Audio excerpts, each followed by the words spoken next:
But there was no peace in Derek's household. Woo! It's morning! After giving his war cry, Nicholas barreled from his room and catapulted himself into the tent. Derek wrestled with Nicholas on the blankets in a tickle fight. It was a memorable way to begin the day. For breakfast, there was a cupboard full of different cereals and instant oatmeal packets to choose from, plus fruits, berries, and nuts to top it off with if you wanted. Each bowl was prepared to its owner's specifications, either by themselves or by Mrs. Suarez for those too little to reach everything. You got...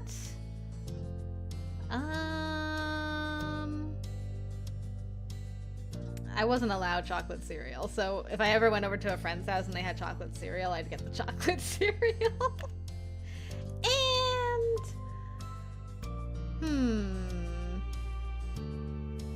I don't think I would add anything to the cereal, honestly.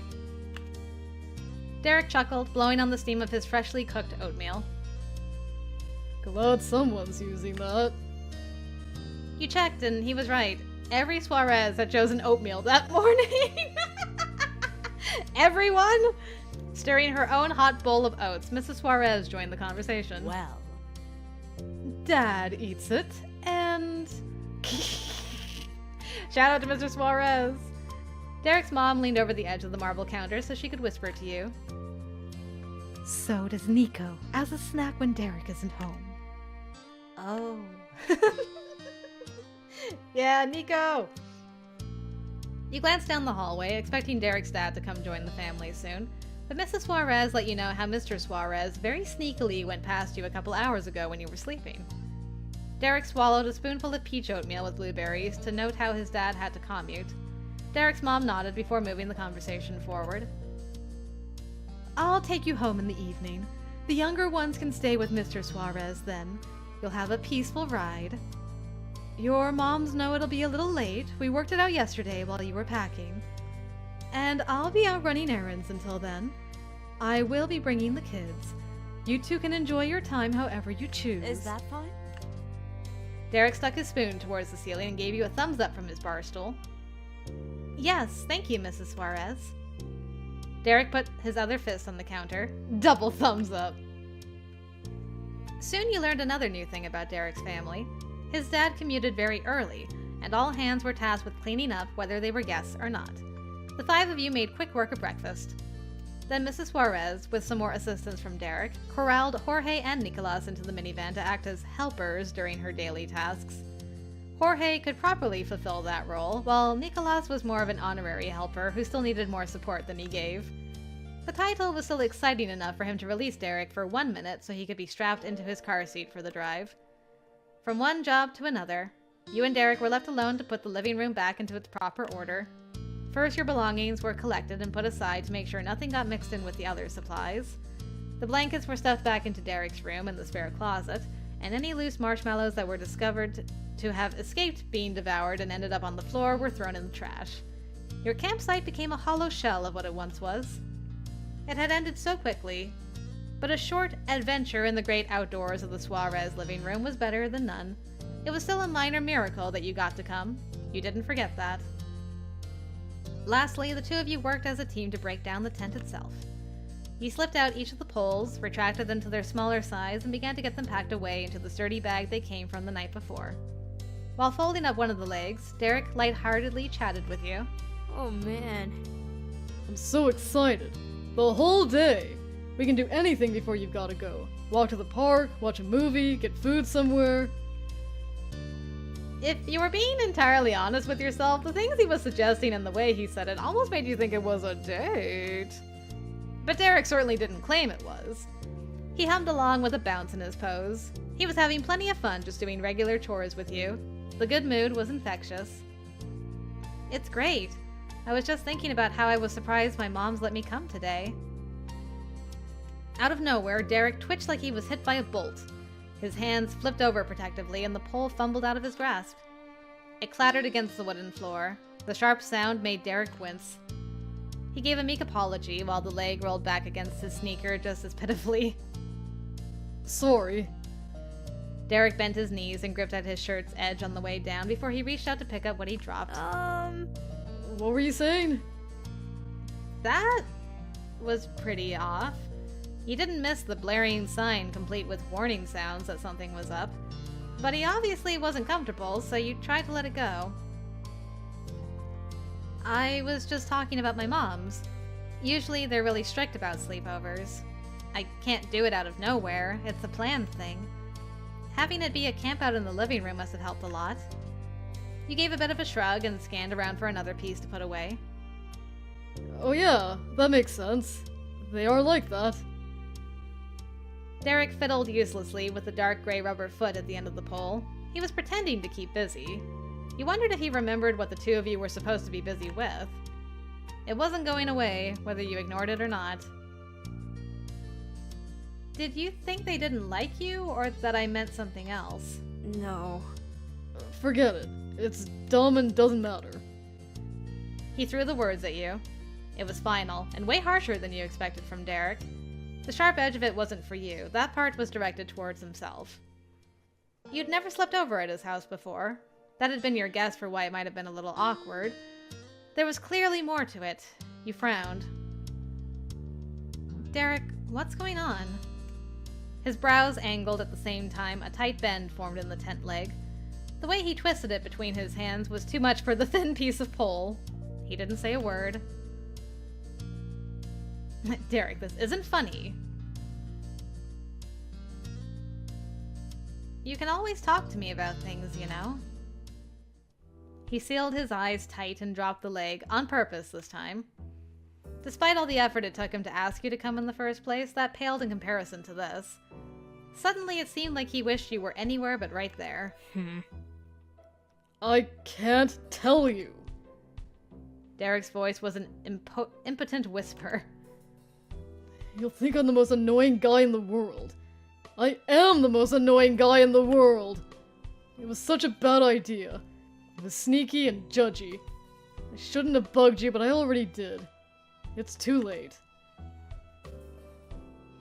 Derek's posture pulled closer and closer together as he spoke.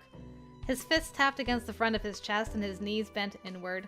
The pressure building inside was exerting a real force on him. What if you don't want to be friends anymore? The last part almost disappeared before you'd had a chance to hear it. He looked small and lost.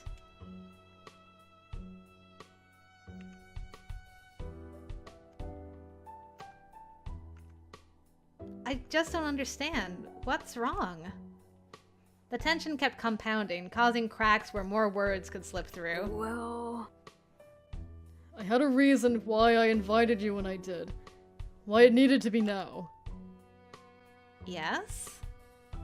Even though his eyes creaked open, Derek wasn't looking at you. But finally he sucked in a breath and took the plunge. Molly, today is Father's Day. Your jaw dropped.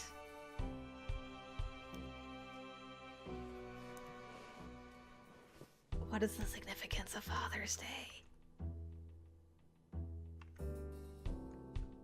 I probably would have forgotten that was today.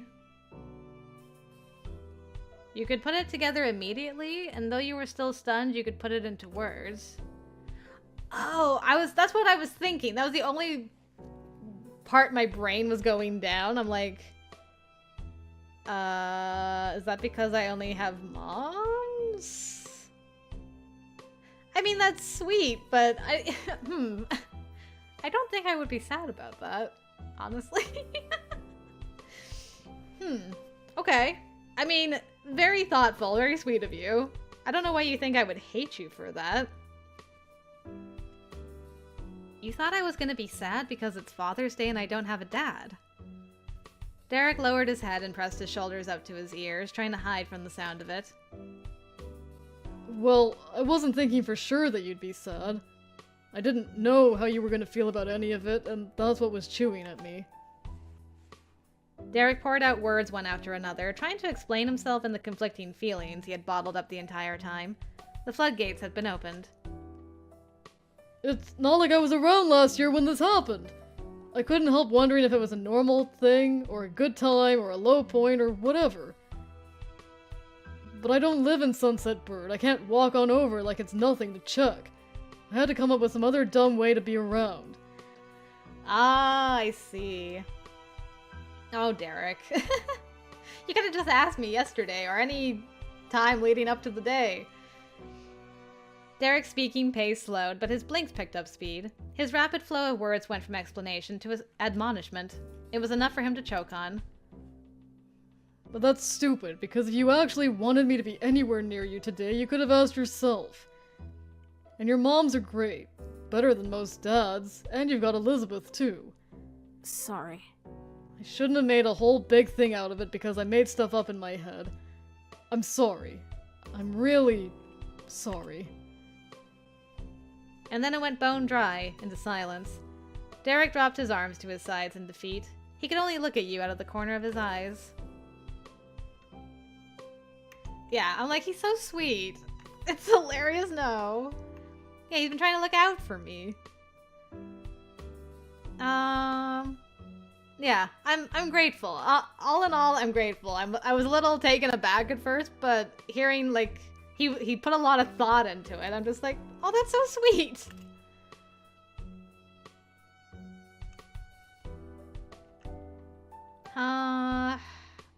I'm nervous around him, though. Like, me, I would hug him in this moment. Like, the me I am at this age, I feel like, oh, Derek, you're so sweet.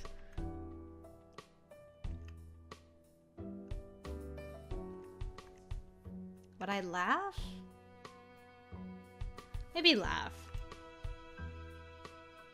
It just came out, and you wrapped your arms around your stomach. Derek's caution turned to confusion. Molly?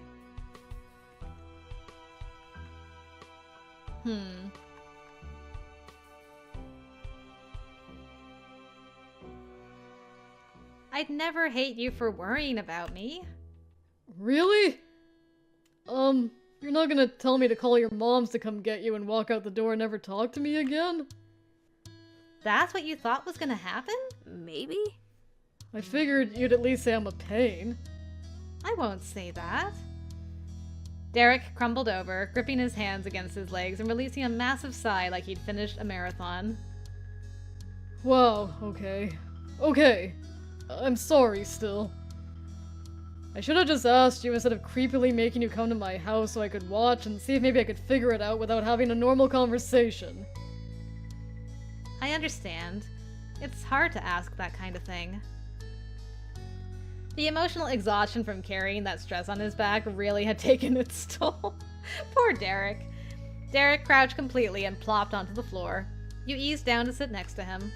He tucked his legs up against his chest and tapped the top of his knees shyly. He was the last kid waiting to be picked for a team on the playground, and you were the captain who could include him. Would you want to talk now? I think that'd be good. A ghost of a smile appeared on Derek's face. It didn't compare to the ear-to-ear grin you were used to, but it was enough to make everything feel a little more normal, a little more right. Honestly, Derek, I forgot it even was Father's Day. We don't celebrate, and it doesn't matter to me at all. What? You did? Oh, Derek. Derek smacked his head against his legs, humiliated. But you could hear a few tiny chuckles, and you could see the way the laughter made his shoulders shake. I really dropped the ball, huh? I was driving myself crazy for nothing. That's not true. It's nice that you cared. I know I have someone who really worries about me, and that's pretty special. Oh. Derek's face tilted over to the side, just enough for you to see the redness tinting his cheeks. Thanks, Molly. Derek waited there on the floor silently, still curled up in a ball. If there was more you needed to tell him, he wasn't going to miss it.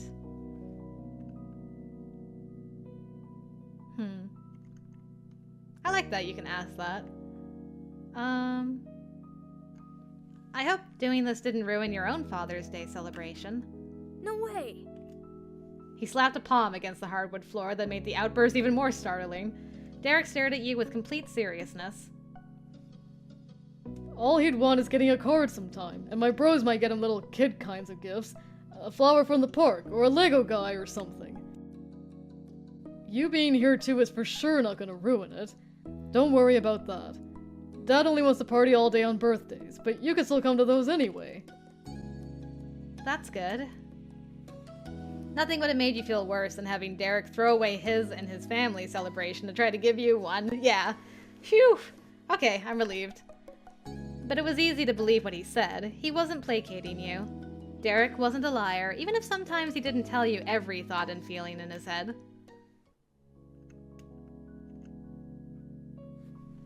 Okay, so I can keep asking.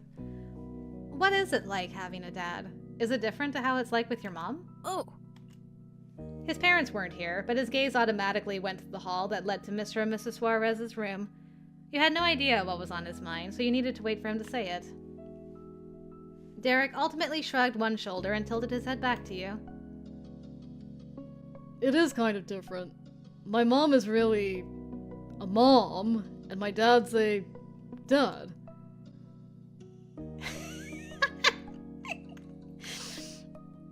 Can you elaborate on that one? Sorry. He scratched at his ear. Derek heard the way his own words sounded just as well as you did. I think what I mean is, like, Mom is nice, cause she loves me, and I love her, and it's great. We can just be together, and it's like I don't have to grow up so fast. It's okay the way it is. That's not exactly how it is with Dad, cause I want to be like my dad, and I'm not. I want to get mature and responsible and do more. I don't feel like I'm good enough when I've got to compare myself to him. Derek blinked. He caught himself losing track of the topic. It was going where it wasn't supposed to be, and Derek put a stop to it. But it's not bad. It isn't like he's trying to make me feel that way. He pushed a couple inches off the ground using his heels and tipped backward a bit, then fell into place again. Derek looked like a tiny rocking horse. A slight grin cracked open between his lips as he swayed. And I bet a lot of kids don't have that kind of thing about their dad. They want to be like their mom. Or both their moms.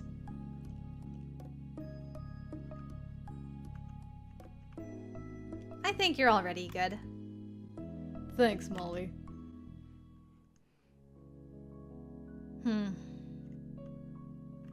I want to be like both my moms. You can do it. You're already smart and nice and great like they are. Derek's words then slowed and stumbled. He squinted his eyes as if looking at you was blinding. It was the way he spoke when he forced himself to confess something he wasn't planning on admitting. Also, well, Molly, since we're talking about Mom and Dad, I want to tell you, they do kind of know why I wanted you to come over. I didn't tell them exactly, but yesterday they somehow figured out I was worrying, and before I could do something to stop it, they put it all together. I don't know how parents do that.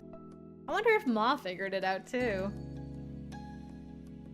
They wanted to help me help you if you needed it, but they didn't have any idea that I was just being nosy, and you didn't give me any real reason to worry. I understand. It's hard to pretend something is nothing when it's not, and it was really important to you. It was, for sure. Thanks. I'm glad I've got two moms. I love them. I get it.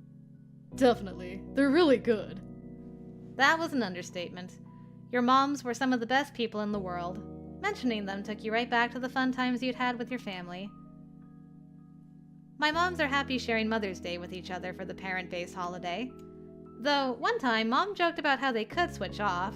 One could have the actual Mother's Day to herself, and the other could make Father's Day be the other Mother's Day. Despite Derek's lingering awkwardness, Mom's joke still pulled some snickers from him. She would have been thrilled to know that. That's compromise. Mom is so funny. Totally. But that's why we've never done anything for today. I think I'll leave it at that. Your thoughts drifted away from Derek and even from you. They floated across the condo, out the window, and off into the vast summer sky. As the silence settled between you, Derek plucked at his shoelaces and chewed on the inside of his cheek uncomfortably. When you felt the need to fix everything or make it all better, it was a major hitch when it was not your problem to solve. The air conditioner whirred in the background. Through your fuzzy-feeling mind's eye, you could picture your moms and your big sister. Then your brain and your body suddenly snapped together in full focus. Wait, what about Elizabeth? The mention of her name got the same instant reaction from Derek that you just experienced. His eyebrows lifted and his mouth opened soundlessly in a small ooh. She acts like she's over everything, but I think I remember. Back when we were little kids, she would get mad on Father's Day. Maybe that's why she was so aggressive yesterday. She didn't have friends who were coming over or anything, and Mom's had work. And now I'm gone too. Oh no. Derek looked hard at the front door. Was he expecting her to walk through it, or was he planning on running over to Sunset Bird to check? You had no idea. Shoot. I thought there might have been a chance of that.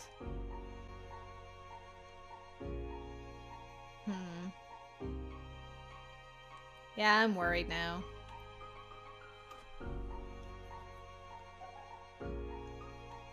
Can I call her? Definitely. That's a good idea. Derek unfurled himself, got off the floor, and trotted into the hallway with purpose. Mounted right where the living room narrowed into a hallway, set against the front wall was an off-white telephone. The phone at your house was wireless. Derek's had an elastic looped line that kept the receiver from going more than a couple feet away from its base. Visions of Nicholas launching a cordless phone into the air purely for his own entertainment made their way across your mind. The option the Suarezes went with was the one most practical for their family. Your sibling, however, would throw a fit if she couldn't chat with her gal pals in private. Elizabeth. You wondered what she was thinking about right now. To think I'm worried about my sister at a time like this. But you wouldn't have to imagine for longer. Derek didn't waste any time taking the receiver off the hook and offering it to you. There had been many times in the past Derek used that very device to call your house so the two of you could chat about your lives and make plans and whatever else. You'd literally ended up on the other side of things, poised to give the Wave Rider line a ring from the Suarez condo. I don't remember my house number.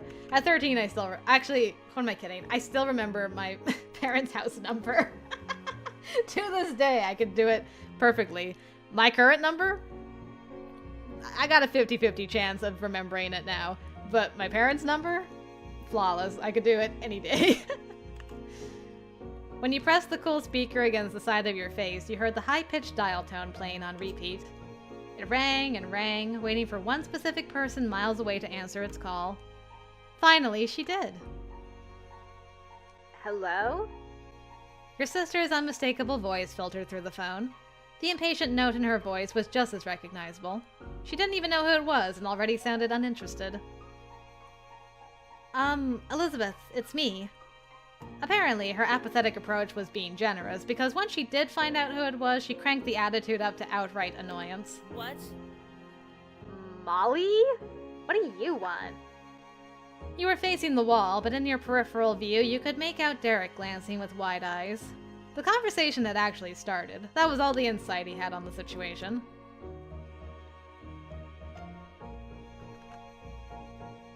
How are you today, Elizabeth? I'm just great. What do you think? What on earth is wrong with you? Listen, Molly, unless the police, firefighters, and ambulance, or our moms are involved in whatever it is that you're doing, tell me when you get back. Love you, sister. You sputtered to get out something, anything that might reach her, but it was in vain. The line clicked dead without a goodbye. You kept staring at the phone pointlessly. You couldn't move to look at Derek, but your hand holding the receiver lifelessly dropped to your side. Molly, what happened? She hung up. Despite the near single-digit amount of seconds your conversation lasted for, Elizabeth's frustrated tone had come through loud and clear. A pit began to form in the bottom of your stomach. Your sister wasn't happy, and you felt terrible.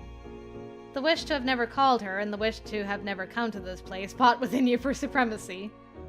The hall felt cramped, and you were suddenly uncomfortable being surrounded by these walls. Derek watched you helplessly, his fingers tensed, clenching and splaying again. A moment passed, and he let out a heavy breath. He wasn't powerless anymore. Got a plan. Okay. You do? You raised your eyebrow. The promise of a possibility gave you enough of a push to move your hand as well and place the receiver back onto the base. Derek sprinted through the living area and into his bedroom. The clatter of drawers opening and papers flying came through his open door. You slowly stepped to the edge of the hall to try to glimpse what was happening on the other side of the condo. He soon came bounding out again, clearly successful at something. Derek tossed a stack of colorful folded pamphlets across the surface of the coffee table. You jogged over to meet him there. You couldn't tell what they were for from a distance. Let's bring the party to Elizabeth. These are bus schedules and stuff.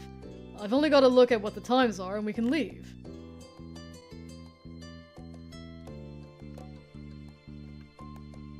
Why do you have those? He chuckled mischievously. It's good to be prepared. And I did wonder about this kind of thing before. I can't drive, but what if there was an accident or other emergency or whatever and I needed to be someplace right away? I already know a lot of public transportation stuff because of that. You are so responsible. Derek began to shuffle the papers around and he flashed you a bright grin. But I didn't think I'd be pulling this out so that I could go see Elizabeth of all people. Derek laughed lightheartedly over the joke. The words didn't feel very breezy to you. That was because, if he was honest, it wasn't about your sister. He'd spent time studying ways to get to Sunset Bird for his friends, for Cove, and for you. With you and him living away from each other and not going to the same school, sometimes it seemed like maybe you stopped being a piece of his life once he left your town. This proved you definitely didn't disappear for Derek. He cared about you even when you weren't there, and you could count on him even more than you had known. While you were stuck inside your own head, Derek had his nose in the brochures. He pressed his palms on the table, fervently scanned the timetables, and rambled more about his scheme. There isn't a direct line to Sunset Bird. It's kind of a small place. We can take a bus to a real station and get on a smaller shuttle for tourists. Derek's hands lifted from and then hit the smooth surface under him, making a solid smack noise. He was done searching. His gaze flicked up to your face. Is that okay?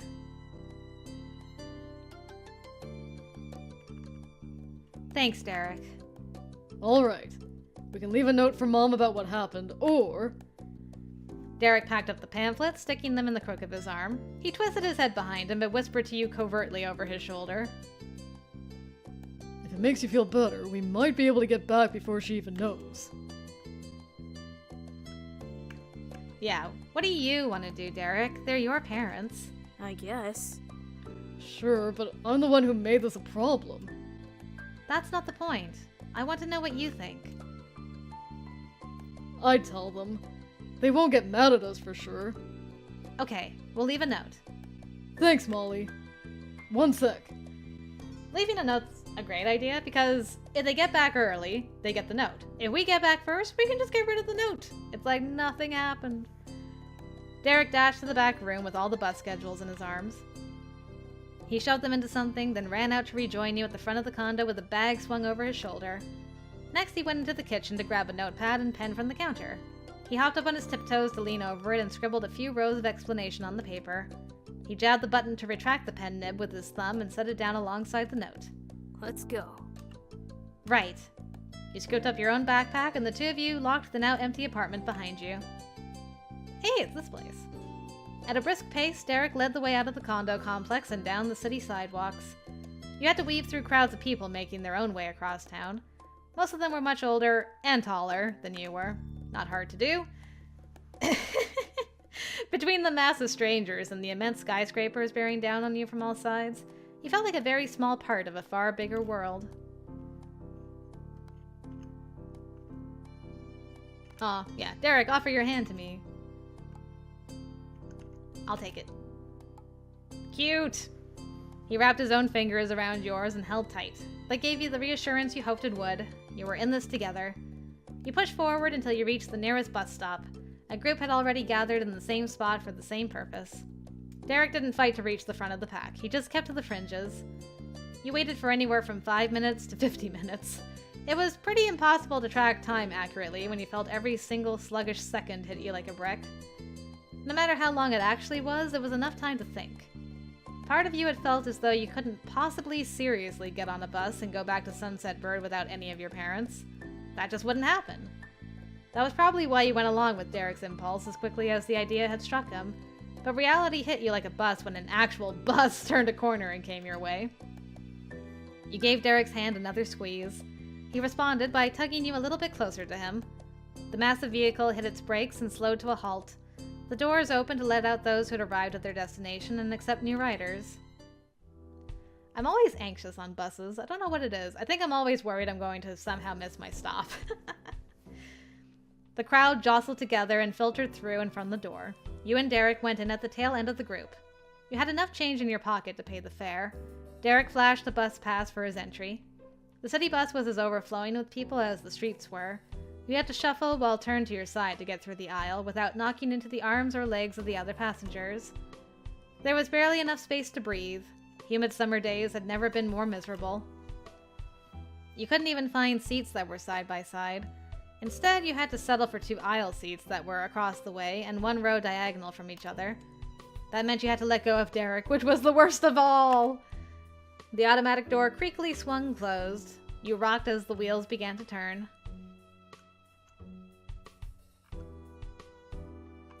Yeah, probably a little bit of nausea. You pressed a hand against your stomach. It couldn't be over soon enough. But then you heard your name over the din. Molly, we can do it. The soft look on his face and the encouragement in his voice were directed solely towards you. It was all he could offer, and it was enough. Your lips perked up slightly at the edges of your mouth. Derek didn't attempt to carry on the conversation. Not that he really could in the hectic space with the distance between you. He'd become completely focused on watching for your stop. Thank you! He had a destination he needed to get you to, and he was going to do it no matter what.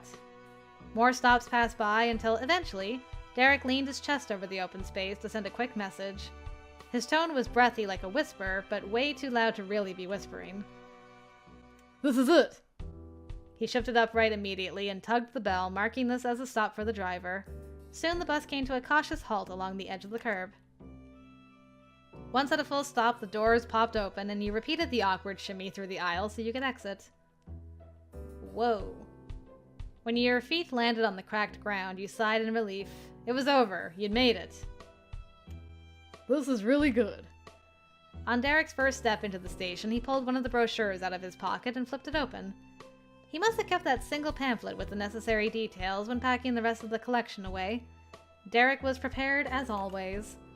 He held it up to his face, mapping out the station and using the guide like a treasure hunter.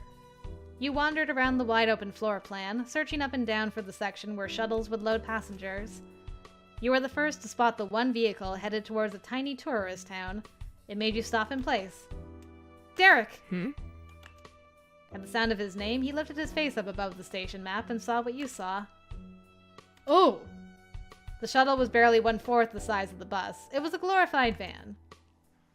You only recognized it for what it was thanks to the unusual pale orange paint job, and also the word shuttle painted in blue across the doors. He tucked the bus schedule pamphlet into his back pocket and gave you a thumbs up. Derek bought tickets at a nearby customer service counter. There was no humoring the possibility of you buying your own ticket or paying for both. That wasn't a hill to die on today. Oh, Derek. Then you were ready for another ride. You poked your head inside the cabin. Only a handful of other travelers were nestled between the 4 rows of seats. From the seat cushions to the smell, the shuttle was immensely more agreeable than the bus. You were even able to get spots side by side this time. Derek, though, wasn't in any more of a mood to talk. The physical atmosphere might have improved, but the discomfort he felt on the inside was still eating at him. You could only sit in silence. For all the gnawing tension, you did make it. The shuttle inevitably came to its stop in a Sunset Bird parking lot. The car was switched off and the driver gave permission for guests to leave. While the other riders leisurely shuffled around bags set by their feet and readjusted their hats, you and Derek hopped right off into freedom. Derek took a couple stumbling steps after his leap from the car, and then he stood in place. He watched for your next move, counting on your guidance to finish the journey. It was time to switch roles. Sunset Bird was your turf, not his. You spun in a single circle, scanning the area for clues as to which of the multiple big, flat, mostly empty parking lots you'd landed in. When you swung back around, you got a glimpse behind the shuttle and spotted the corner of the grocery store. You couldn't have been closer to home. It's that way. You began to drift towards the main street, making eye contact with Derek over your shoulder in the hopes that he'd come with you. Nice! Awesome! Nice work, Molly. He made a break for it and launched across the blacktop. You ran with him. There was no time to lose. Derek was so fixated he might accidentally leave you in the dust if you didn't push yourself. You flew out of the parking lot and dashed down the sidewalk you'd seen a million times before. From there, it was a turn into the residential area. Before you knew it, you had arrived at the top of the hill on your street. You were so close. The decline of the road propelled your steps even faster. Derek almost crashed into you when you both dove towards the entryway of your house. You caught yourself by bracing your hands against the front door. It took a second for you to separate your stinging palms from the wood so you could get your key out. But you got it in the lock, turned the key, and pulled. Finally, huffing and puffing, you stumbled inside. You were home. After everything, you almost didn't know what to expect when you laid your eyes on the scene.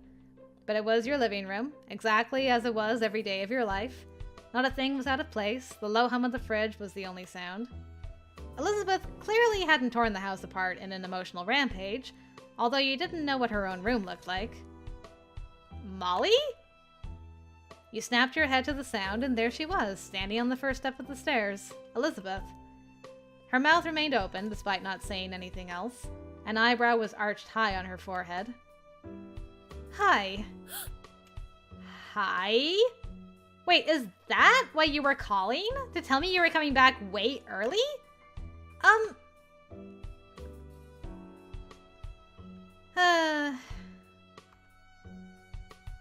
Yeah, I'm just gonna be awkward about it. You swallowed thickly. Despite how quickly you'd put your plan into action, explaining those actions suddenly felt like a huge ordeal. This was likely the same discomfort Derek had felt when he had to take the plunge and bring up the topic with you. Slowly and stutteringly, you tried to explain. It's Father's Day, and you were by yourself. We wanted to come be with you. She let out a single derisive bark of laughter, and more was threatening to spill out. It wasn't the worst reaction you could have gotten, all things considered. How did that even come up? The tip of Derek's foot scuffed at the wooden floor Ma kept sparkling clean. He meekly confessed his part in the debacle. Well... I wanted Molly to spend the night at my place so I could make sure she wasn't sad or something.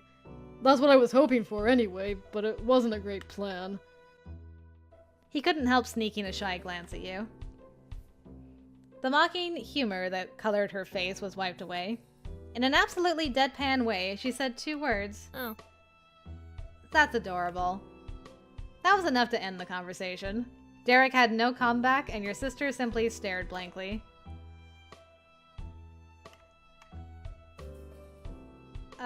Does that mean you're okay? A seriously uncomfortable 3-way staring contest commenced. You kept your focus locked on your sister. She did the same to you. Derek flip-flopped between Elizabeth and you. Then Elizabeth caved. She pinched the bridge of her nose and groaned dramatically. Fine, you kids win. Today was annoying. Not because I care that I only get to have 2 moms and can't celebrate Daddy Day. It's because every year everybody else is busy and I'm stuck doing nothing. And so no, I wasn't in a sunshine and rainbows kind of mood. It didn't help that you ended up getting off that boat either. And then you called me. She whipped an accusatory finger right at your chest. Rude. You'd gone out to have a party with your friend out of nowhere and decided while doing that to give me a ring while I was stuck in that house like a loser? That's why I hung up. Elizabeth, you're a dummy. Her smirk returned, much more earnest than before. I didn't think you were gonna race across the city to come keep me company.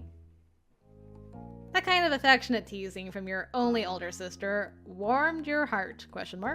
It was special, and all the discomfort was worth it. You could already tell today would be something to laugh about for years to come. Derek remained serious. He blinked in rapid succession and mustered up the will to continue with his regretful appeal.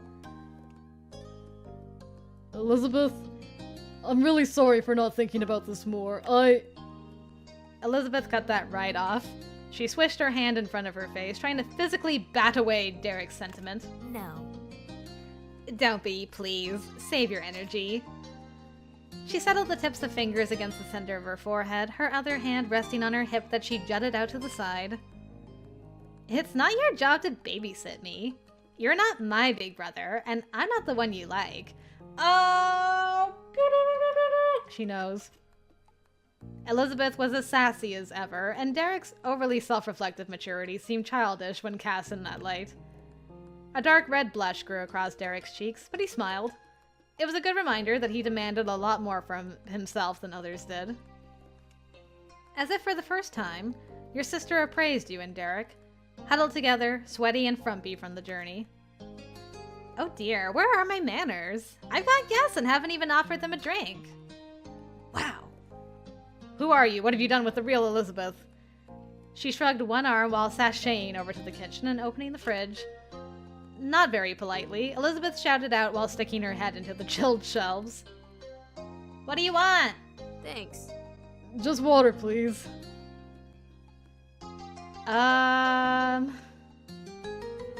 After all that running, water for me too. Uh-huh. 2 waters. She set 2 bottles of water on the counter.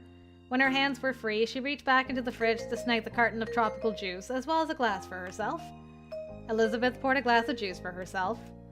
One more time, Elizabeth, the demure hostess she was, shouted at you from the kitchen. Very demure, very mindful hostess. Come and get it! She punctuated the statement by bumping the fridge door shut with her hip. Then she walked back to the living room, taking a sip of her juice. Derek took it upon himself to pick up both of your drinks. He went straight to the kitchen, grabbed the drinks, and then returned to offer you yours. You accepted it from him. Thanks. It made your sister snicker over the rim of her glass. Her gaze stayed on you while she lowered herself slowly down to sit on the floor. You shared a quick look with Derek, but ultimately joined your sister on the ground. The 3 of you arranged yourselves in a small circle shape, each with your little drink in hand. It almost felt like being a kid in kindergarten again. Elizabeth lifted her cup out over the center of the group. Come on. To this auspicious occasion, cheers to us. As sarcastic as her tone was, the fun she was having was genuine.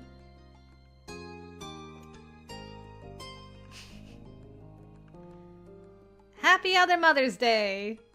Cheers! He thrusted his own drink out in celebration before bringing it back towards his chest. He twisted off the cap of the water bottle and gulped down about half of it in one go. Derek idly wiped at his mouth when Elizabeth asked a flat question. How did you actually get here? Is Mrs. Suarez idling in her minivan out there? Derek's reply was perfectly cheery. After the long way there, his spark was finally coming back. Nope. We took a bus. A bus? And a shuttle. None of the buses go right into Sunset Bird, but we made it. Well, obviously, you can see that. Okay. Another question. Are you gonna be completely grounded for this? We left a note from my mom. She'll understand. This was an emergency. Or it could have been one. Huh. We were on a mission. Elizabeth rested her eyes shut and took another long sip of juice. I won't tell our moms.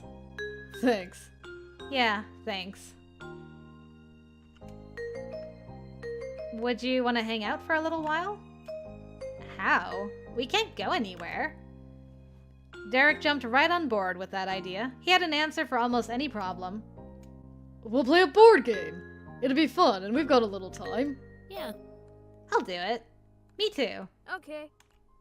The 3 of you agreed on a classic game and did 1 round.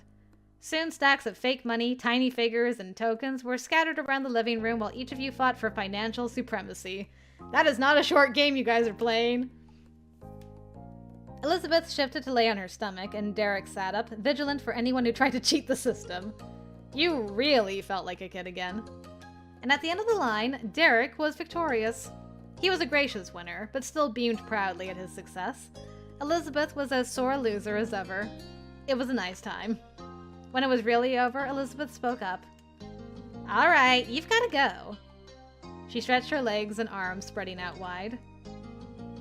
Being bored all day is going to be the least of our worries if moms come in and you've magically appeared in the living room. Bye, Elizabeth. Her eyes narrowed, looking between you and Derek.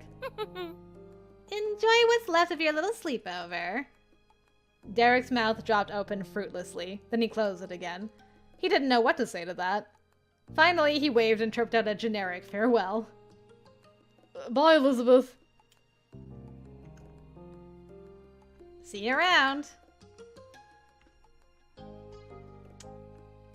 Do I go for the hug? I don't know. I'll do the wave.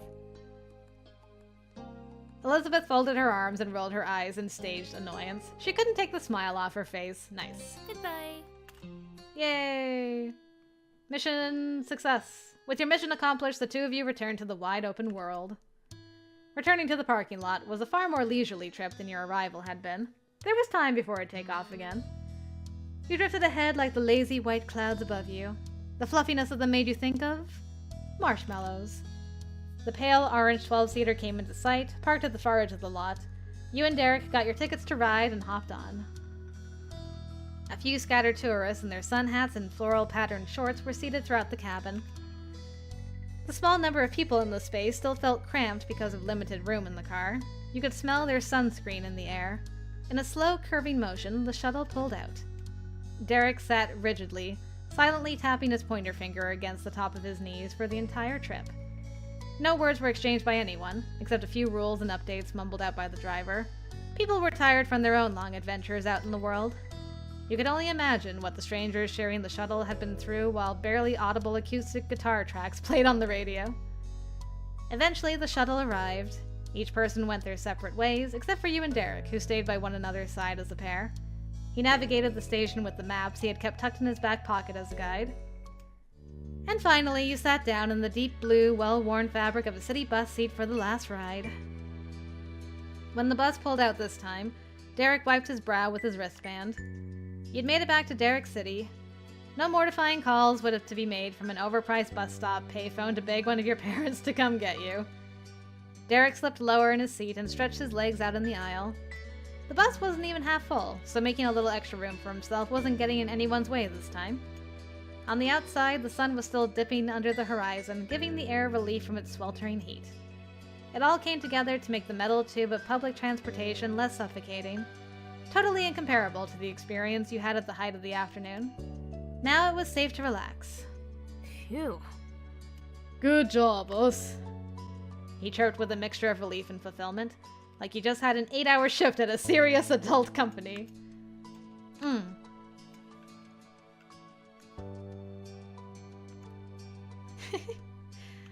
I think this was the best Father's Day I've ever had. Derek made a big show of swatting his hand nonchalantly, which pretty much completely precluded it from being a casual gesture. The grin on his face couldn't even pretend to be unaffected. He was thrilled. I try. No worries, Molly. Siblings look out for siblings. And he looked directly at you. Friends look out for friends. Thanks for holding my hand before. You're welcome. Oh, anytime.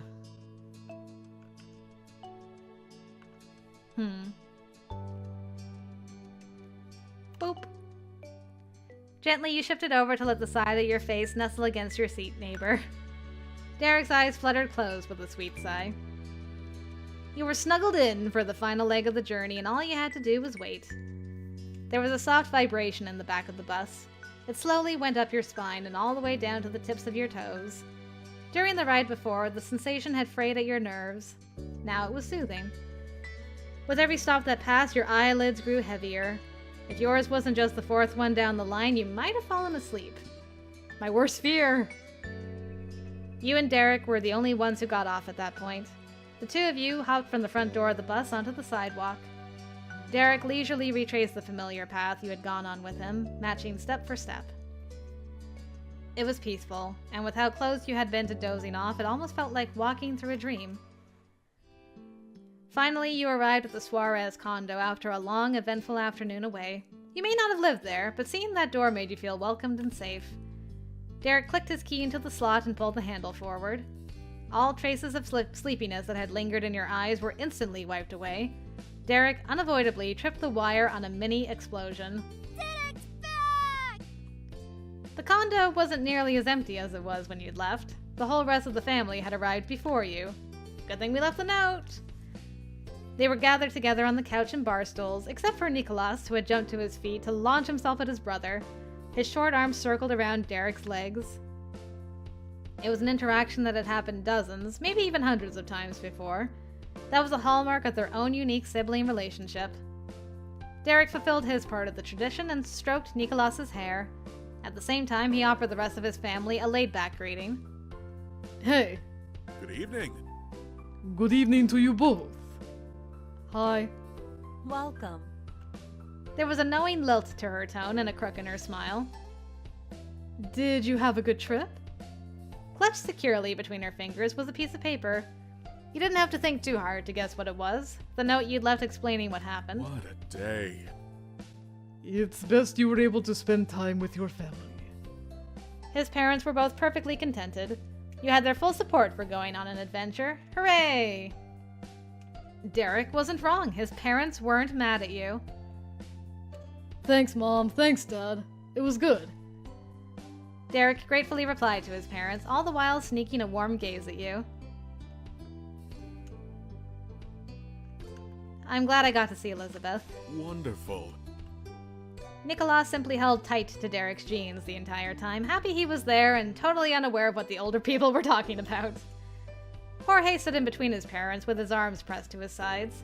He had been listening with bemusement, his thin eyebrows pinched and his lips pursed. Now what? Mrs. Suarez snickered cheekily, resting her actual cheek against Mr. Suarez. I hate to say it. Well, I'm sorry to say, you better turn right around and go back the way you came. It's time to bring Molly home, but don't worry, I'll drive. Oh yeah. With a wink and a grin, Derek scratched the back of his head. You chuckled right along with his mom. You had a great time staying with the Suarez family, but were very much looking forward to seeing your moms and being reunited with your own sibling after a humorously short time apart. There would be plenty more moments of fun and laughter to come when you were. Thanks to Derek, it was truly an occasion worth commemorating. Woof! That was a chonky first moment for Derek, but wow, that was great. Really enjoyed it. Siblings, eh? Nothing but trouble. But hey, we were responsible, we took care of our siblings, we had a nice little sleepover. Cute. Very, very cute beginning to this. Alright, next time we'll see what the random number generator has in store for us. I'll see you then.